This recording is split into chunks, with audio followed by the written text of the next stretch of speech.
نحمدک یا رب العالمین قال اللہ عز وجل فی القرآن المجید والفرقان الحمید صدق اللہ العظیم۔ میرے عزیز ساتھیوں اور اسٹیج پر جلوہ افروز شخصیات، السلام علیکم ورحمۃ اللہ وبرکاتہ۔ میرے عزیز ساتھیوں، ہر سال کی طرح امسال بھی مدرسہ حاضہ میں 15 اگست کی مناسبت سے یہ پروگرام منعقد کیا گیا ہے۔ 15 اگست 1947 کا دن ہمارے لیے نہایت ہی اہم ہے، کیونکہ اسی تاریخ کو تقریباً 150 سال کی غلامی کے بعد ہمارا بھارت آزاد ہوا تھا۔ اس دن کی اہمیت ایک قومی تہوار کی ہے۔ سامعین کرام، آج ہمارا ملک اور ہمیں گورے انگریزوں کی چنگل سے آزاد ہو کے 76 سال ہو گئے، یعنی ہمارا دیش 1947 کو جا کر آزاد ہوتا ہے، اور 1947 سے لے کر 2013 تک گاندھی پریوار کے لوگ اس دیش میں حکومت کرتے ہیں، اس ملک میں حکومت کرتے ہیں، یا یوں کہہ لیجئے کہ کانگریس 1947 سے لے کر 2013 تک کیندر کا حصہ بنی رہتی ہے۔ لیکن مجھے افسوس ہوتا ہے کہ اس کے زمانے میں بھی ہم مسلمانوں کے ساتھ سوتیلا پن اختیار کیا گیا ہے۔ اسی لیے کسی نے کیا ہی خوب کہا ہے، لیکن یوں ملے ہم سے وطن کے لوگ آزادی کے بعد، لیکن یوں ملے ہم سے وطن کے لوگ آزادی کے بعد، جیسے بے حسباب کوئی دوسری شادی کے بعد۔ ہندوستان کو طویل جد و جہد کے بعد آزادی کی نعمت حاصل ہوئی، جس کے لیے ہمارے پروجوں نے زبردست قربانیوں کا نذرانہ پیش کیا، جان و مال کی قربانیاں دیں، تحریکیں چلائیں، تختے دار پر چڑھے، پھانسی کے پھندے کو جرأت و حوصلہ اور کمال بہادری کے ساتھ بخوشی گلے لگایا، قید و بند کی صعوبتیں جھیلیں، حتیٰ کہ تن من دھن کی بازی لگا دی، اور حصول آزادی کے خاطر میدان جنگ میں نکل پڑے۔ اور آخر کیا ہوا؟ آخر غیر ملکی یعنی گورے انگریز ملک چھوڑنے پر مجبور ہوئے۔ عزیزان ملت، غیر ملکی حکمرانوں نے اپنے اقتدار کو قائم رکھنے کے لیے طرح طرح کی چالیں چلیں، تدبیریں کیں، رشوتیں دیں، لالچ دیے، پھوٹ ڈالو اور حکومت کرو کا اصول بڑے پیمانے پر اختیار کیا، فرقہ وارانہ اختلافات کیے، حقائق کو توڑ مڑوڑ کر پیش کیا، آپس میں غلط فہمیاں پھیلائیں، تاریخ کو مسخ کیا۔ گورے انگریزوں نے بھارت کے معصوم باشندوں پر ظلم و ستم کے پہاڑ توڑے اور ناحق لوگوں کو تخت دار پر لٹکا دیا۔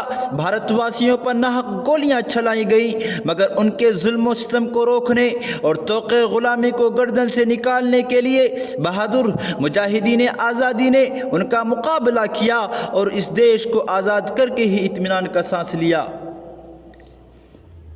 میرے عزیز ساتھیوں، لیکن مجھے افسوس ہوتا ہے اس بے حس اور بے خبر قوم پر۔ آج ہمارے قوم کے لوگوں پر ظلم کی ساری حدیں پار کر دی گئی ہیں۔ ہمارے قوم چین و سکون کی نیند سو رہے ہیں۔ مسلمانوں، ہم پر جو مظالم ڈھائے جا رہے ہیں، کیا ہمیں یہ منظور ہے؟ کیا ہمیں یہ ظلم برداشت ہے؟ کیا ہمیں یہ ظلم نہیں لگتا؟ بابری مسجد کو شہید کر کے اس جگہ مندر ریپیئر کر لینا، 3 طلاق کے خلاف قانون لانا، سٹیزن شپ کے لیے ظالمانہ قانون کا وضع کرنا، حجاب کے خلاف قانون لانا، مدارس کو نیست و نابود، مساجد کو نیست و نابود کرنے کے لیے سروے کے نام پر بہانہ تلاش کرنا، کیا ہمیں یہ ظلم نہیں لگتا؟ مسلمانوں، ذرا یاد کرو اپنی پروجوں کی قربانی کو، جنہوں نے آزادی کے خاطر تن من دھن کی بازی لگا دی تھی، پھانسی کے پھندے پر چڑھے تھے، تختے دار پر چڑھے تھے، پھانسی کے پھندے پر چڑھے تھے، گولیوں کے سامنے اپنا سینہ پیش کیا تھا، صرف اور صرف وہ ایسے کٹھن حالات سے اس لیے گزرے تھے کہ انہیں آزادی چاہیے تھی اور انہوں نے آزادی کو حاصل کر کے ہی دم توڑے تھے۔ لیکن میں پوچھنا چاہتا ہوں بھارتی مسلمانوں سے کہ ہمارے پروجوں نے جو 150 سال کی قربانیاں دی، کیا وہ اسی لیے کہ بھارت کے مسلمانوں پر ظلم و ستم کے پہاڑ توڑے جائیں؟ غیور مسلمانوں، ذرا غور کیجئے، نیند کی چادروں سے نکل کر ہوش کی چادروں کو اوڑھیے کہ انگریزوں کی طرح سنگیوں کا ناپاک سایہ اب اقوام ہند پر منڈلا رہا ہے۔ وسطائی طاقتوں کی درندگی اور دہشت گردی بڑھتی جا رہی ہے، مسلمانوں کو روندا جا رہا ہے، مسلمانوں کے خلاف سازشیں رچی جا رہی ہے، حتیٰ کہ ملک بھر میں ساورکر کی اولادیں دندنا رہے ہیں، مسلمانوں کی عزت و آبرو پر ڈاکہ ڈالا جا رہا ہے، کبھی کسی مسلم بیٹی کی عزت تار تار کر دی جاتی ہے تو کبھی کسی مسلم نوجوان کو پیٹ پیٹ کر ان کی ہتیا کر دی جاتی ہے۔ مسلمانوں، میں تم سے پوچھنا چاہتا ہوں، اخلاق احمد کا جرم کیا تھا؟ تبریز انصاری کی کیا غلطی تھی؟ حافظ جنید نے کیا خطا کی تھی؟ پہلو خان نے کون سا گناہ کیا تھا؟ آصفہ جیسی معصوم بچی کے ساتھ دہشت درازی کیوں ہوئی تھی؟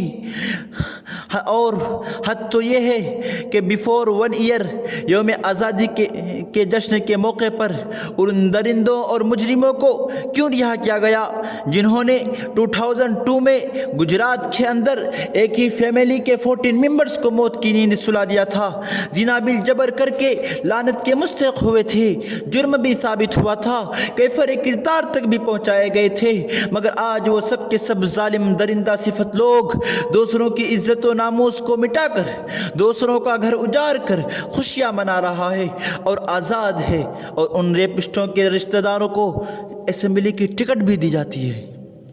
مگر افسوس، صد افسوس میرے عزیز ساتھیوں، ان ظالم ریپسٹوں اور زانیوں کو یہ بے غیرت قوم مبارکبادی پیش کر رہی ہے اور ایک میسج دیا جا رہا ہے کہ ملک کے لوگوں پر مظالم ڈھانا کوئی برائی اور مذمت کی بات نہیں بلکہ قابل فخر بات ہے۔ عزیزان ملت، یہ سلسلہ کئی سالوں سے چل رہا ہے، کئی سالوں سے جاری ہے، سنگھ پریوار کی ہندتوادی سوچ لوگوں میں پھیلائی جا رہی ہے، معصوم لوگوں کو ورغلایا جا رہا ہے، ہندو مسلم اتحاد کا شیرازہ بکھیر کر دشمنی اور نفرت کو فروغ دیا جا رہا ہے اور دھرم کے نام پر برہمنوادی کو فروغ دیا جا رہا ہے، گویا کہ پورے ملک کی آب و ہوا مسلمان اور اسلام کے لیے زہر قاتل بن چکی ہے اور اسلام کا نام لینا دن بدن مشکل ہوتا جا رہا ہے۔ آقا مدنی کے غلاموں، اس پرآشوب ماحول میں اور اس پرفتن دور میں غلامان رسول کو کیا یہ زیب دیتا ہے کہ وہ ہاتھ پر ہاتھ دھرے بیٹھے رہیں، ظلم کے خلاف ظلم کے پاؤں تلے دبے رہنا اپنی پہچان بنا لے اور مظلوموں کی پکار کو بھلا دے جو پکار رہے ہیں رات دن، ربنا اخرجنا من هذه القرية الظالم اهلها واجعل لنا من لدنك وليا واجعل لنا من لدنك نصيرا۔ اے ہمارے رب، ہم پر جو مظالم ڈھائے جا رہے ہیں، ہمیں ظلم کا نشانہ بنایا جا رہا ہے، ہم پر عرص حیات تنگ کیا جا رہا ہے، ہمارے بچوں کو ذبح کر دیا جاتا ہے، ہماری بچیوں کے ساتھ زنا بالجبر ہو رہا ہے، اس لیے تو ہمیں اس علاقے سے نکال دے جہاں ظالموں کا بسیرہ ہے، جہاں ریپسٹوں کی آزادی ہے، جہاں سوروں اور خنزیروں کا ٹھکانہ ہے، اور ہمارے لیے اپنی جانب سے کوئی ولی مقرر فرما یا ہمارے لیے کوئی مددگار بنا۔ یہ ہمارے مظلوم بھائی اور بہنوں کی پکاریں ہیں۔ وقت کے مسلمانوں، میں آپ سے پوچھنا چاہتا ہوں کہ آپ ظلم کے خلاف کیوں نہیں بولتے، ظلم کے خلاف کیوں نہیں اترتے، ظلم کے خلاف کیوں زبانیں نہیں کھولتے؟ میں پوچھنا چاہتا ہوں مسلمانوں سے، میں پوچھنا چاہتا ہوں آپ لوگوں سے، کیا ہریانہ کے مسلمانوں پر آپ کو رحم نہیں آتا؟ ہریانہ کے مسلمان، ہزاروں مسلمان بے گھر ہیں، گروگاؤں کے مسجدوں کو شہید کر دی جا رہی ہے، حافظ سعد جیسے 19 سالہ امام کو چاقوں سے ان کی گلے گھونٹ دیا جاتا ہے۔ ٹرین کے مسافروں کو نام پوچھ کر اور ان کی داڑھی کو دیکھ کر گولیوں کی چنگار سے ان کو موت کے گھاٹ اتار دیتے ہیں۔ ہزاروں ایسے واقعات دن بدن پیش آ رہے ہیں، اور حد تو یہ ہو چکی ہے کہ شہر حیدرآباد کے اندر اب موب لنچنگ کے قصے سامنے آ رہے ہیں، واقعات پیش آ رہے ہیں۔ اس لیے مسلمانوں، ہوش کی نیند کو لیجئے۔ مسلمانوں، ہوش کی نیند سے، مسلمانوں چین و سکون کی نیند سے اٹھیے، ظلم کے خلاف بولیے، ظلم کے خلاف آنکھیں کھولیے، آئیے سڑکوں پر اتریے ظلم کے خلاف۔ اگر آج ہم ظلم کے خلاف نہیں بولیں گے تو اس لیے شاید رانا ایوب نے ایک شعر کہا تھا کہ پھوس کا جلتے گھر کو دیکھنے والوں، پھوس کا چھپر آپ کا بھی ہے۔ جلتے گھر کو دیکھنے والوں، پھوس کا چھپر آپ کا بھی ہے۔ آپ کے پیچھے تیز ہوا ہے، آگے مقدر آپ کا ہے۔ کہ اس کے قتل پہ میں بھی چپ تھا، اب میرا نمبر آیا۔ کہ اس کے قتل پہ میں بھی چپ تھا، اب میرا نمبر آیا۔ میرے قتل پہ آپ بھی چپ ہو، اگلا نمبر آپ کا ہے۔